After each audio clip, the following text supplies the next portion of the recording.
시청자 여러분, 그동안에 주안에서 평안하셨습니까? 우리 계속해서 앞으로 될 일을 미리 알고 하나님의 축복 가운데 거하면서 참 소망이신 예수 그리스도를 끝까지 붙잡는 축복을 누리시는 이러한 시간이 되시는 시간이 되시길 여러분에게 간절히 바랍니다. 주님께서 이 예언의 말씀을 읽는 자와 듣는 자들과 또 그 가운데 기록된 말씀을 지키는 자들이 복이 있다이기 때문에 주님의 말씀대로 우리가 이 말씀을 계속 공부하다 보면 왜 그런가 하는 것을 알게 될 것이기 때문에 끝까지 여러분들이 인내하면서 말씀을 들으실 때 그 축복을 알게 되실 것입니다. 우리가 몇 주를 통해서 계속해서 7 인물에 대해서 배우고 있는데 우리가 지난번에 첫 번째 인물이 여인이었죠. 여인, 이스라엘을 나타내는 여인. 두 번째가 용이었습니다. 두 번째가 용. 그리고 세 번째가 바로 산의 아이였고, 네 번째가 우리가 공부한 것이 천사장 미카엘. 다섯 번째 우리가 유대인의 남은 자에 관해서 지난번에 공부를 했고, 이제 앞으로 여섯 번째 바다에서 올라오는 짐승, 또 그리고 일곱 번째는 땅에서 나오는 짐승에 관해서 배울 것입니다. 그럼 오늘은 지난 시간에 이어서 유대인의 남은 자에 대해서 우리가 상세하게 배웠는데, 지난 시간에 말씀드린 대로 유대인들은 국가로서 참 지금까지 사탄의 핍박을 받아왔습니다. 물론 사람을 통한 핍박입니다. 참 초자연적인 증오의 역사들, 이런 역사들이 있었습니다. 참 우리가 상상할 수 없는 고통을 받은 민족입니다, 이스라엘이. 물론 그들이 주님을 죽였기 때문에 받은 징계지만 앞으로 결국 주님이 오실 때 그들이 회개한다고 성경은 말씀하고 있습니다. 우리 계속해서 말씀을 통하여서 오늘 살펴보고, 또 두 번째는 실질적으로 인류 역사상 이 유대인들이 핍박받은, 박해받은 그러한 그 실례들을 한번 살펴봄으로써 우리가 다시 한번 왜 이런 일이 있을까? 왜 세상 신이 유대인들을 핍박할까? 바로 이스라엘 민족이 주님이 오실 때, 그리스도가 오실 때 이 땅을 차지하기 때문에 바로 이러한 핍박을 한다는 것을 우리가 다시 한번 마음에 새기고 그들을 위해서 기도해야 될 것입니다. 예루살렘의 평화를 위해서 기도하라고 했습니다. 시편에 여러 군데 있습니다. 예루살렘에서 기도하는 사람들이 복이 있다고 그랬습니다. 테러가 일어나지 않는 날이 하루도 없습니다. 이스라엘, 팔레스타인, 이 유대 땅이, 이스라엘 땅이 그렇습니다. 우리가 그들을 위해서 기도해야 됩니다. 저도 주스 포 지저스라는 그런 선교기관과 함께 동역을 하면서 조금의 선교금을 보내면서 참 그들을 위해서 기도하고 있습니다만은 정말 이스라엘을 위해서 기도해야 됩니다. 하나님의 자손들을 위해서 기도해야 됩니다. 그들을 축복할 때 우리가 축복을 받는다고 분명히 하나님께서 아브라함에게 직접 말씀했습니다. 우리 요한계시록 12장 17절 한번 보도록 하겠습니다. 그러자 그 용이 여인에게 분노하여 여인의 씨 가운데 남은 자들, 즉 하나님의 계명을 지키며 예수 그리스도의 증거를 가진 자들과 싸우려고 나가더라.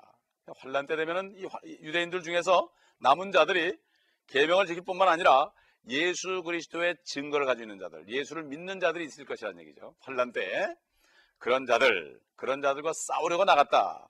결국 환란 후 3년 반은 사탄이가 이스라엘 민족을 박해하는 그러한 기간인 것입니다. 다시 한번 우리가 기억해 본다면, 비록 이스라엘이 메시아를 거역하고 죽인 후에 그 죄값을 혹독하게 치르고 있지만, 예수 그리스도께서 재림하실 때 모든 이스라엘이 회개하고 다시 회복될 것을 절대로 잊지 말아야 합니다. 어떻게 합니까? 하나님의 말씀에 분명히 기록됐습니다. 우리 다 같이 스가랴서 12장 10절과 13장 1절 여러분 다 읽어보시면 좋겠습니다만은 일단 이 두 절만 한번 읽어보도록 하겠습니다. 또 내가 다윗의 집과 예루살렘 거민들 위에 은혜와 간구의 영을 부어주리라. 은혜를 준단 말입니다. 우리에게만 은혜 주는 게 아닙니다. 그러면 그들이 찔렀던 나를 쳐다볼 것이며, 나가 누굽니까? 스가랴 선지자 시대 여호와, 나가 바로 여호와 아닙니까? 여호와께서 사람의 몸으로 오신 그 여호와를 찔렀다는 것을 그들이 그때 알게 된단 말이에요. 초림했을 때는 그들이 몰라서 죽였습니다. 그러나 또 바리새인들이 보르도록 했습니다. 그러나 그때 되면은 은혜를 주실 때 그들도 예수를 믿게 됩니다. 우리도 은혜를 주셔가지고 우리가 예수를 믿게 됐습니다. 은혜를 받아서 믿게 된 거죠. 우리가 어떻게 믿습니까? 보이지 않는 하나님을 어떻게 믿습니까? 2000년에 십자가에 죽으신 그 예수 그리스도가 하나님인 걸 우리가 어떻게 믿습니까? 그러나 그분이 바로 우리 하나님 아닙니까?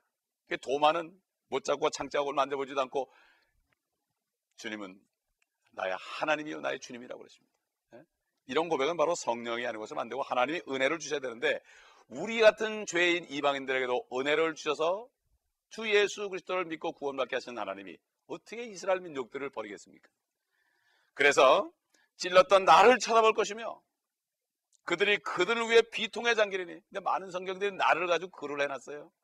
나를 그러면 바로 하나님이, 바로 예수님이 하나님이라는 사실이 분명히 나와있죠. 그날의 다윗의 집과 예루살렘의 거민들에게 죄와 불교를 씻는 셈이 열리라. 이스라엘 민족의 통째로 구원받습니다. 지금 이스라엘 사람들이 지금 국내에 480만 있고 미국에 650만 있고 미국 외에 다른 나라에 650만 있습니다. 한 1800, 1900만이 지금 이 땅에 존재하고 있습니다. 600만 명이 죽었는데도요, 말살 거의 시켰는데도 하나님의 능력이 바로 그겁니다. 유대인들이 하나님을 원망할 때 저는 그럽니다. 당신이 바로 기적이고 당신이 존재한다는 사실이 바로 하나님이 살아있다는 증거입니다. 저는 이렇게 얘기합니다. 그러면은 이게 남은 자들이 계속 있을 것인데 2차 대전 때도 살아남았는데 어떻게 환란 때 죽겠습니까? 하나님의 그 놀라운 역사를 그들이 또 알 것입니다. 그러면 실질적으로 인류 역사상에 우리 중요한 여러 가지 몇 가지를 실례를 들어서 이스라엘 민족이 얼마나 고통받았는가. 한국 사람들도 물론 외적에 참 외세에 참 쉴 날이 없었죠. 역사를 보게 되면 뭐 중국이나 일본이나 말이죠. 또 오랑캐들이나 일본에게는 36년 동안을 고통받지 않았습니까? 그러나 이스라엘 민족이 고통받은 것은 이루 말할 수 없고, 신약시대에 들어와서 구약시대는 물론이고 바벨론과 아시리아나 이집트나 뭐 이런 나라들에게 고통받은 건 둘째치고 신약시대에 들어와서 그들이 받은 고통이 얼마나 큰 것을 한번 실례를 들어서 보도록 하겠습니다. 첫째로 서기 135년에 로마 황제인 하드리안이라는 사람이 580만이라는 유대인을 죽였습니다. 히틀러만 죽은 게 아닙니다. 이것은 바로 기원 70년에 디도 장군이 예루살렘에 들어가서 돌 위에 돌 하나 남지 않고 성전을 다 멸망시키고, 그때 유대인들을 말이죠, 70년에 500명을 성 밖에서 십자가에 못 박아 죽였습니다. 예수 그리스도를 못 박아 죽인 죄값을 그들 500명에게 십자가에 못 박음으로 하나님이 그걸 치르셨단 말이에요. 심는 대로 거둔 거죠. 요세푸스라는 사람이 쓴 책을 읽어보면 그 사실이 나와 있습니다. 두 번째로 1020년에 영국의 카누트 왕은 모든 유대인들을 영국에서 쫓아냈습니다. 여러분, 만약에 미국 대통령이 한국 사람들 다 나가라 그러면 어떻게 하겠습니까, 여러분? 비참한 얘기죠. 여기 떠나서 어떻게 삽니까? 이제 한국 가도 눈이 설고 어디가 살겠습니까? 이스라엘 민족들이 다 쫓겨났습니다. 세 번째로 1096년에 로마 카톨릭이 물을 뿌려가지고 교인을 만들었어요. 이것을 순종하지 않는 사람들, 소위 재침례파라고 그러죠. 내가 예수 그리스도를 영접하고 침례를 받아야 되는데 물을 뿌려가지고 그게 구원이라고 그랬죠. 유아 때. 이건 뭘 합니까? 그거를 순종하지 않는다고 그래가지고 그것을 순종하지 않는 사람을 다 죽이겠다고 성전, 소위 홀리워, 요즘에 모슬림들이 하는 홀리워를 선포해서 유럽부터 그게 시작이 됐습니다. 많은 사람들, 십자군 전쟁도 그 중에 하나입니다. 네 번째로 1272년에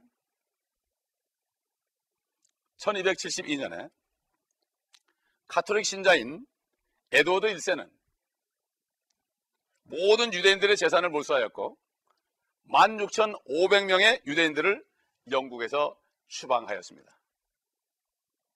그 다음에 다섯 번째로 1306년에 프랑스에서는 10만 명의 유대인이 그들의 소유를 모두 빼앗겼습니다. 이 가톨릭 신자였습니다. 루이 14세가.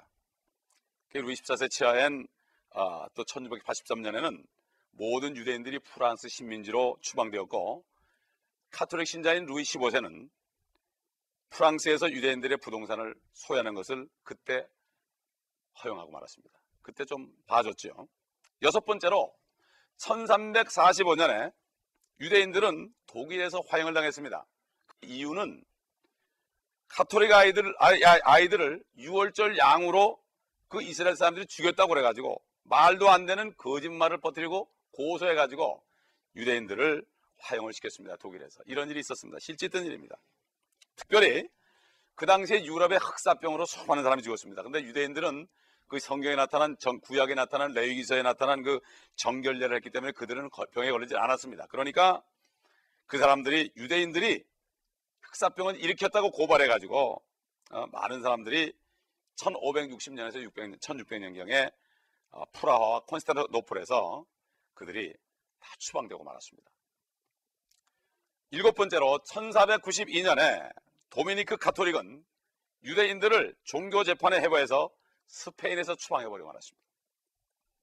여덟 번째, 1938년 로마 가톨릭 신자인 히틀러가 가톨릭 신자입니다. 그리고 그의 동료 요셉 괴멜은 유대인들에 대한 공장을 꾸몄습니다. 어떤 공장을 꾸몄는가 하면은 오랜 로마 가톨릭 신자인 히틀러와 그 가톨릭 동료인 괴벨 히물러는 유대인들을 붙잡아서 불태워 죽였으며 그들의 재산을 몰수했고 유대인들의 껍질을 벗기고 철조망에 목매달아 죽였고 강제 수용소 굶겨 죽였습니다. 로마 가톨릭 교회는 이 모든 공작이 벌어지는 동안 히틀러와 화친 조약을 맺고 그를 축복해줬고 히틀러의 군대들이 입성하는 곳마다 사제들과 수녀들이 뒤에서 함께 환영을 받으면서 들어갔습니다. 사진까지 나와 있습니다. 아홉 번째로 1918년 그때가 바로 발포 선언이 있었습니다. 유엔에서 모든 유대인들은 본토로 돌아가라는 선언이 있었습니다.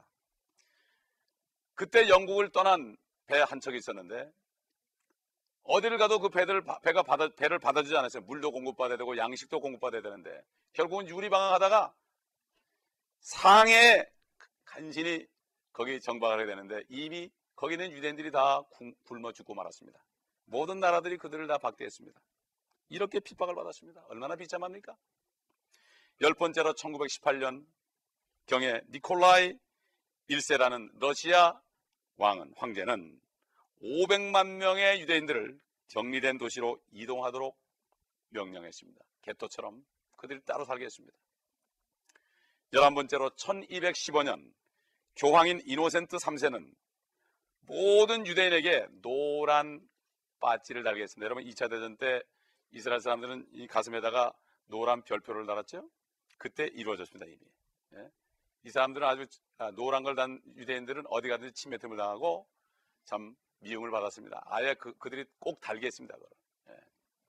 12번째로 1242년에 로마 가톨릭은 히브리어로 기록된 자료들을 24대의 수레에 실어서 프랑스에서 다 불태워버리고 말았습니다. 중요한 것만 얘기 드린 겁니다. 13번째로 1336년에 유대인 120개의 공동체가 5,000명의 가톨릭 폭도에 의해서 파괴당했습니다. 14번째로 1684년에는 오스트리아에서 80만 명의 유대인이 온데간데 없이 사라졌습니다. 다 죽임을 당한 거죠. 15번째 마지막으로 1943년부터 1945년 사이에 세계대전이죠. 우크라이나에서는 50만 명의 유대인이 학살되었거나 헝가리나 유고슬라비아, 오스트리아 등지로 사라져버리고 말았습니다. 이 통계는 누가 낸가 하면은 헝가리 독립당의 당수가 밝힌 것이고 그는 아우슈비츠 살인공장, 그 소위 히틀러 치하에서 500만 명이 화장되었다고 그는 본대로 증거했습니다. 이 얼마나 참 그 유대인들이 예수님을 죽이라고 그럴 때 십자가에 못 박으러 그럴 때 빌라도가 나는 저에게 죄를 발견하지 못했으니 손을 씻으면서 그가 그 죄를 너희가 담당하라고 그러니까 그 핏값을 우리와 우리 자손들이 당한다. 이것이 이렇게 비참하게 됐어요. 죄값을 받았습니다. 그러나 그들이 회개할 날이 옵니다. 유대인들의 박해는 이렇게 인류 역사에 끊임없이 계속되어 왔습니다. 마찬가지로 그리스도인도 마찬가지입니다. 유대인들은 거의 1948년 독립할 때까지 1900년 동안 이 지상에서 이리 멀리고 저리 멀리고 죽임을 당하고 추방당하고 하나님께서 구약의 마지막 책 말라기에서 말씀하신 그 팔레스타인 땅으로 돌아갈 때까지 계속 몰려다니고 추방되며 죽임당할 것을 말씀했고 환란 때 우리가 배우는 이 환란 때 후 3년 마지막으로 마귀의 화신인 저 그리스도로부터 엄청난 핍박을 받을 것을 말했고 예수 그리스도가 나타나실 때 주의 날에 그들이 회개하고 그들의 죄가 용서받을 때 예루살렘에 그들의 죄를 씻는 그러한 셈이 열릴 때 그들도 우리처럼 구원을 받고 하나님의 자녀들이 될 것입니다. 그러니까 우리 본문에 우리 요한계시록 12장 17절에 그 용이 여인에게 분노하여 여인의 후손 가운데 남은 자들과 싸우려고 나가더라. 이런 말씀이 전혀 이상한 게 아닙니다. 인류 역사는 그런 역사였습니다. 그러나 그 역사를 다 누군가 가려놨습니다. 신학교에서조차 그걸 가려놨습니다. 그렇기 때문에 사람들이 모릅니다. 우리는 이것을 바로 알고 바로 깨달아야 됩니다. 바로 알아야 됩니다. 사탄은 자기가 가지고 있는 교회에게는 절대 화를 내지 않습니다. 그들은 궁핍하지도 않습니다. 그들은 성경에 음녀라고 되어 있지만은 그들에게는 화를 내지 않습니다. 그대로 둡니다. 또 이단 종파에게도 화를 내지 않습니다. 싸우지 않습니다. 그러나 교회에 그들이 들어와서 유대인들을 또 괴롭히고 교회를 괴롭히고 지금 문제를 일으키는 것이 바로 교회와 유대인들입니다.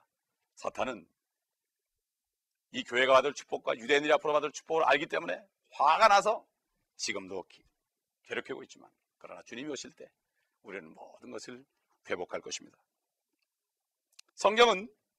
사탄은 성경을 낳은 나라를 상대할 때 만큼이나 참된 교회는 말살하지 못합니다. 예수 그리스도의 교회는 아무리 핍박해도 계속해서 부흥되어 왔습니다.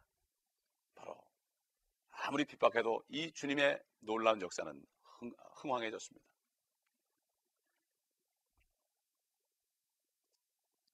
나중에 하나님의 진노는 요한계시록 12장 3절에 참 그 백성에게 나타날 것이지만은, 그러나 창세기 12장 3절에서 말씀하신 나라들을 이제 대적하도록 너를 저주하는 자들을 저주한다는 이 말씀이 이제 요한계시록 19장에 여호와의 날에 이루어질 것입니다.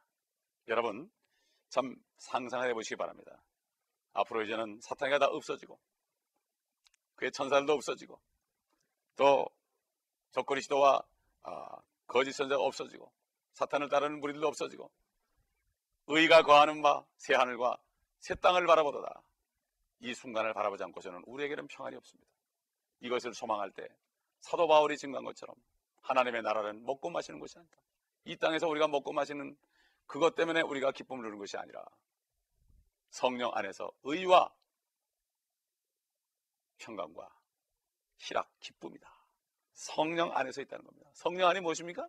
성령 안에 하나님의 말씀 안에 우리는 약속을 믿을 때 그 약속 안에 거함으로 아무리 환경이 어려워도 우리는 그 고통을 느끼지 않고 우리 안에 계신 이가 세상에 있는 사탄보다 커지기 때문에 그리스도의 능력을 통해서 우리가 모든 것을 할 수 있다고 말했습니다. 그렇기 때문에 핍박이 오면 올수록 그리스도의 능력이 더 우리에게 임하기 때문에 절대로 우리는 쓰러지지 않습니다. 사도 바울이 증거하기를 내가 약할 때고 내가 강함이라. 왜 그랬습니까? 내가 약할 때 그리스도의 능력이 내 안에 거하게 함이라. 고린도서 12장에 나와 있죠. 그러므로 내가 그리스도를 위하여 약함과 모욕과 궁핍과 핍박과 곤경을 기뻐하노니 이는 내가 약할 때고 내가 강함이라. 내 육신이 약하고 내 마음이 약할 때 바로 하나님의 그리스도의 능력이 임하면, 창조의 능력이 임할 때 우리는 힘을 얻을 수 있습니다. 그러므로 주님이 이 세상을 떠나기 전에 제자들에게 말씀했습니다. 너희가 이 세상에서 환난을 당할 것이나, 그들은 유대인이면서 그리스도인이죠. 너희가 이 세상에서 환난을 당할 것이나 be of good courage, 기운을 내라, 담대하라. 내가 세상을 이겼노라. 세상에 있는 이보다 우리 안에 이가 크십니다. 그렇기 때문에 그 예수 그리스도를 영접해야만 그분이 들어오십니다. 내 몸은 성전이 됩니다. 구약시대의 성전은 초막에 주님이 거했습니다. 장막에 거했습니다. 법궤가 있는 위에 주님의 영광이 임했습니다. 그룹 사이로 임했습니다. 성전이 다 회파되고 주님이 오셨을 때 주님의 몸 안에 성전이 지성소가 들어갔죠. 내 몸을 성전을 헐라 내가 사흘 만에 일으키라는 말은 성전 대신 주님의 몸을 죽여라 내가 사흘 만에 부활하겠다는 얘기인데 그들은 무슨 말인지 알아듣지 못했습니다. 주님이 떠나가시고 성령이 오셔서 예수 그리스도를 믿는 자 속에 들어오셔서 그 몸을 성전으로 삼고 우리 영이 이제는 지성소가 돼서 우리의 혼과 몸이 주님을 경배하며 살 수 있습니다. 이것이 바로, 이런 사람이 바로 이 세상을 이기는 자들이에요. 우리가 지금까지 배운 사실들을 한번 복습을 해보겠습니다. 중요한 사실들을 좀 몇 가지 복습을 해보죠. 첫째로 모세와 엘리야가 다시 이 땅에 돌아올 것입니다. 그들은 또 말씀을 증거하다가 죽임을 당했지만, 목이 다 잘려서 죽임을 당했지만 사흘 반 동안 사람들이 복했지만 그들이 살아나서 이리 올라오라 하는 소리로 사람들이 보는 가운데 승천할 것을 말했습니다. 두 번째로 모세와 엘리야가 나타날 때 출애굽기 1장부터 20장의 일들이 다시 있을 것입니다. 특별히 이스라엘 백성들을 출애굽시킬 때 일어난 재앙들, 이런 것들, 파라왕 앞에서 모세가 그러한 모세와 아론이 능력을 행한 것처럼 앞으로 적그리스도 앞에서 모세와 엘리야가 능력을 행함으로 말미암아 이스라엘 민족을 구원하는 놀라운 역사를 일으킬 것입니다. 세 번째로, 적그리스도는 하늘에서 내려오는 사탄의 화신인 부활한 가룟 유다라는 것을 우리가 배웠습니다. 기억이 안 나시는 분은 다시 한번 테이블에서 들어보시고 말씀을 통해 확신을 받으시기 바랍니다. 네 번째로, 환난 후에도 휴거가 있습니다. 목배임을 입은 자들이 휴거됐죠. 또 14만 4천의 유대인들 인받은 자들이 휴거됐죠. 하늘로 올라갔죠. 큰 백보자 심판 때 천년기간과 환난기간에서 구원받은 사람들이 또 나올 것입니다. 마지막 다섯 번째, 이스라엘은 이전에 겪어보지 못한 엄청난 박해를 받을 것입니다. 지금까지 받았던 전후무후한 박해를 사탄이가 이 땅까지 내려와서, 화신이 되어 내려와서 히틀러보다도 얼마나 더 큰 박해가 될지 몰라도 그런 박해를 할 것이지만, 주님께서 그들을 페트라로 옮겨놓고 독수리의 날개로 업어서 그들을 지키고 양육해서 결국 그들이 주님 오실 때 죄를 회개하고 하나님의 백성이 될 것이라고 성경은 증가하고 있습니다. 우리는 이스라엘을 사랑하고 유대인들을 위해서 기도해야 될 것입니다. 그럴 때 하나님께서 기뻐하십니다. 아브라함을 축복하는 자들을 축복하고, 축복하는 자들은 축복하고, 저주하는 자는 한 사람까지도 저주한다고 주님께서 말씀하셨습니다. 우리가 영적으로는 아브라함의 자손이지만 육신적인 아브라함의 자손에게도 주신 약속입니다. 이걸 알아야 됩니다. 그러므로 우리는 유대인들을 사랑해야 됩니다. 멸시하지 말아야 됩니다. 그들이 비록 지금 눈이 멀어 주님을 알지 못할지라도 그들을 위해서 기도해야 됩니다. 그들에게 복음을 전해야 됩니다. 많은 사람이 지금 구원을 받습니다. 여러분에게 이러한 축복이 있으시기를 예수 그리스도의 이름으로 축원합니다. 하나님 아버지 감사합니다. 또 우리에게 말씀을 통하여 이스라엘의 핍박한 역사를 가르쳐 주셨고, 앞으로 더 큰 핍박이 있을 것을 알며 우리가 정말 유대인들을 위해서 기도할 수 있는 기도 제목을 주신 것을 감사합니다. 한 사람이라도 지금 예수 그리스도를 영접하면 저들도 이제는 더 이상 유대인이 아니요 그리스도인이 될 텐데, 우리가 이 사실을 알고 저들에게 복음을 전할 수 있는 그러한 열정을 주시고, 하나님의 말씀을 우리가 깊이 알아서 구약에 나타난 예수 그리스도를 담대하게 증거함으로 저들에게 복음을 전하는 우리가 될 수 있도록 한 사람 한 사람을 축복하시고 역사하여 주옵소서. 우리 구주 예수 그리스도의 이름으로 간절히 기도드리나이다.